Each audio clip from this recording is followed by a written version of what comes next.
Afternoon everybody, it's Carol here at Oak House Journals. Big warm welcome. Thank you for joining me on my channel today. And I'm going to do assignment number 7 in the Margarete Miller's Collage Weekly Planner project for 2023. So the prompts that I will be working to today are, the first one, something that squeaks or honks. Well, I've gone for something that honks, and I've gone for a vintage car horn. Can you see that? I hope you can. Tiny little image there, but you'll see why I've gone for one so small in a minute. A cake, I've got this lovely looking slice of gateau there, so I'm going to use that. A pair of something, well, I've gone for a pair of mice, and the reason I've chosen mice is that first prompt, something that squeaks. The first thing that came to mind to me was mice, but then the more I thought about this, the more I thought that I would want to use them as a pair. So I've got this lovely image of two little tiny mice there, and I'm going to be using them. Something torn, I've got a piece of French exercise book, and as you can see, the text on it, or the handwriting on it, is beautiful. It's very, very tiny, and that's going to be perfect for my piece. And it is double-sided, but I think I will be using this side. The next one is a mathematical symbol. Well, I've got this part of a Japanese architectural drawing, and I'm going with this symbol up here. The mathematical symbol is the equal signs on this, or the equal sign. So I'm going to be using that portion of this plan. And then the bonus prompt was patterned paper. And I've got a little folio here of some patterned paper. And I've got some lovely red there, a couple of pieces of that. I've got some solid red, which I might be using. This one has got some stitching on it, but I might use the reverse of that. I don't know yet. I certainly will be using one of these two patterned pieces. And then this other red piece, if I flip it over, it's got like worms on it. These are lines in silver. It looks textured on the reverse. I'm leaning towards using that one if I go with the idea I have, which is to use this. And I need to see it in play before I make a decision on it. It's very delicate. I thought, not that piece, I thought I might use that on my piece just to get the hint of red, and then maybe bring in something like this as well. If I need a bigger piece, then I have this piece behind. If I can pick it up, I have this slightly bigger piece here, but I'd really like to use that piece, I think. Okay, so let's make a start. I've got my background sheet here, and as always, I've got my border measured out. So this is the same size page as Margarete Miller has in her planners. And I was thinking that I could maybe use, let's turn this round this way, have that on there, and bring this one into play like that. The next thing I need to do is obviously fussy cut out these three images here, the mice, the cake and the horn, and I'll be back when those are done. My three little images are cut out now, so that's the cake, there's my pair of mice, and that's the little horn. To just start arranging them on my page. So I was thinking about having that on there like that, and having that on there. Centre that up, maybe bring it over to this left hand margin. This is the next biggest piece, and if I'm going to use that, then I need to get that on. So I'm thinking about trying to line up my cake with the bottom of this piece here, and have this pattern paper over to the right hand margin. I have got a little bit showing down here which I don't like, so I'm going to try and cover that up in a second. I'm just wondering whether to bring that down, and I think that looks better brought down actually, rather than trying to line up my cake with that. So I'm going to move that up like so. It's all going to come down in a moment or two, but have something like that. So I was thinking of having my little mice dancing off to one side like this, because they're going to get lost against a background like that, but they've got the creamy colour here that will make them stand out a bit, and this. I think I'm liking them just like that, really. It looks like he's dancing on the half strawberry. I've got this piece here still behind which is showing, and I don't like that. It's giving me a big bit up here, but I'm thinking I could put my symbol up there. It's a shame to cover up this beautiful border, isn't it? But I'm wondering whether I put something like this underneath just to ground my little mouse here. Such a shame to cover that up, but I think I might have to. I could move my cake up a little bit more, maybe pull that in. That's working better for me, and I will take away this edge that is peeping out. So I think that is looking better. Maybe if I just rip a strip of this, and then I can decide where I want to put it. So I'm just going to do that. Thinking I'm wanting this text here, so okay, I'm just going to go for it.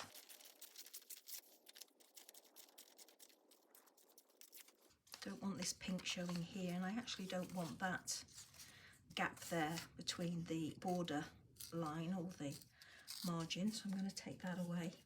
And similarly on this side, I'm actually liking that that is off onto the white. May make this smaller in a second or two. Put this underneath. Quite liking that actually. I take a little bit more off that side and down here so that I don't get this peeping out. And then this little female mouse has her foot on the writing. Just going to have a play with it down this left hand side and see what that looks like.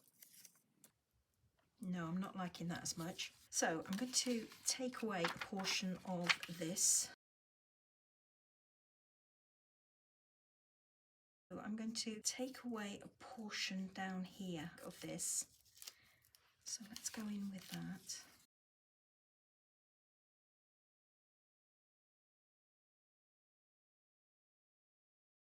I'm going to put a dab of glue behind that to hold it in place.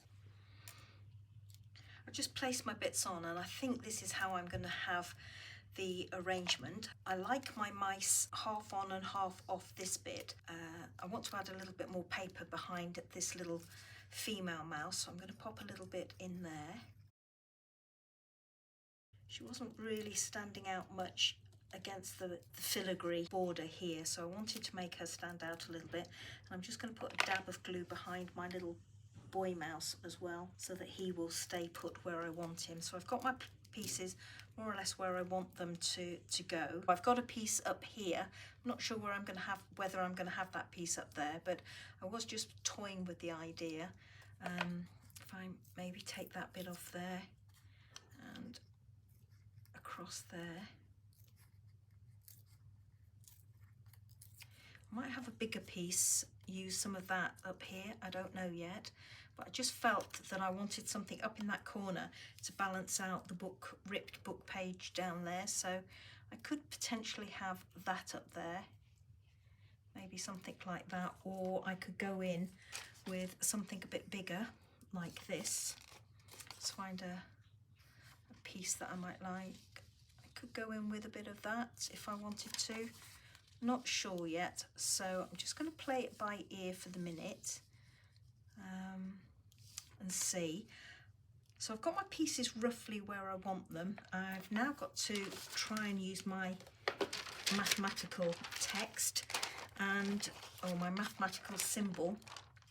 I was going to use this one, and I still might, but I also noticed that the symbol is down here as well, so I could just put a strip down this edge like that, and that would hit the prompt, but I think I'm actually going to go with this bit, and I'm quite liking that there's some detail behind here. And do you know, that's, if I pull that up,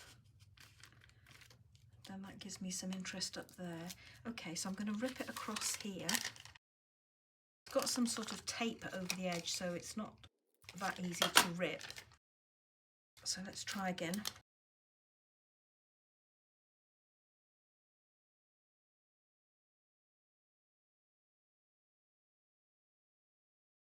Not liking the line, so I'm going to take that away.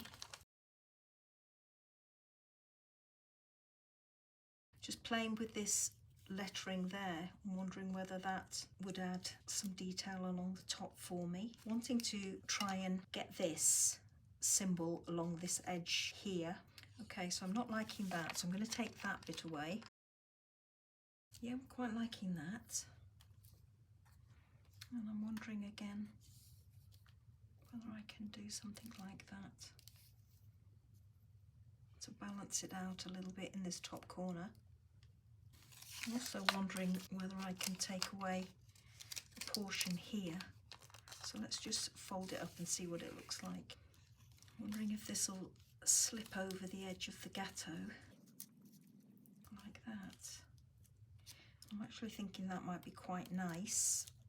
I've had a little play with my pieces and I've decided that I am going to put this piece of vellum over the top of my cake and this pattern paper to get rid of that straight edge. So I'm going to just rip a little bit off the bottom because I just want it to sit behind the hands. So I'm going to rip that portion off, and I'm thinking of just having it tucked in there like that and under that little bit of gateau there so that it softens that edge. I can get that in there like that. I'm having this piece of exercise book across the top here to again soften that straight edge along there like that.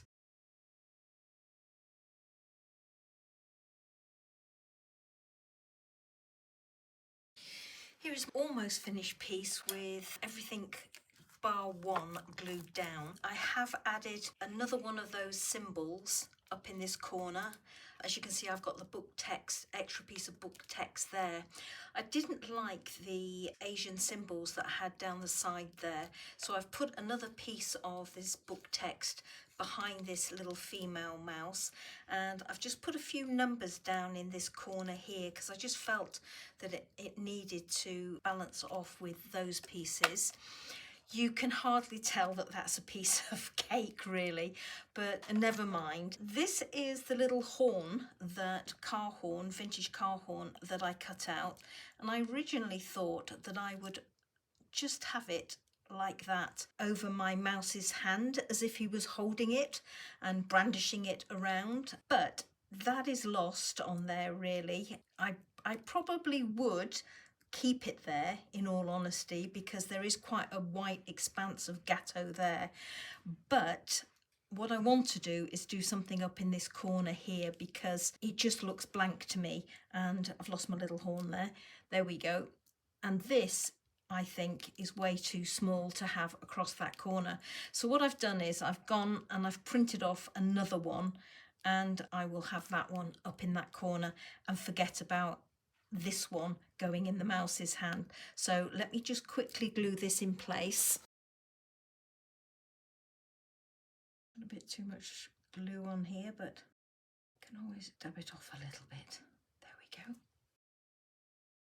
On there, something like that, just to break up that corner a little bit. So there we go everybody, this is my finished piece, absolutely done and dusted now. I probably, having said that, will go in and add some glossy accents to this because it's all looking very flat to me. Definitely very red, that's for sure. So let's go through the prompts, shall we? Something that squeaks or honks. Well, I've got my vintage car horn there. A cake, I've got my slice of gateau here. A pair of something, I've got my two little dancing mice down here. Something torn, well, lots of torn bits today. I've got this French exercise book, or text from a French exercise book, which I've torn and popped in several places. A math symbol, well, I've got my equal signs here, and I've also got my diagonal slash line there, so both of those would count really. And bonus pattern paper, well, I've got this lovely paper there. So until the next video everybody, take care and I'll see you soon. Bye bye now.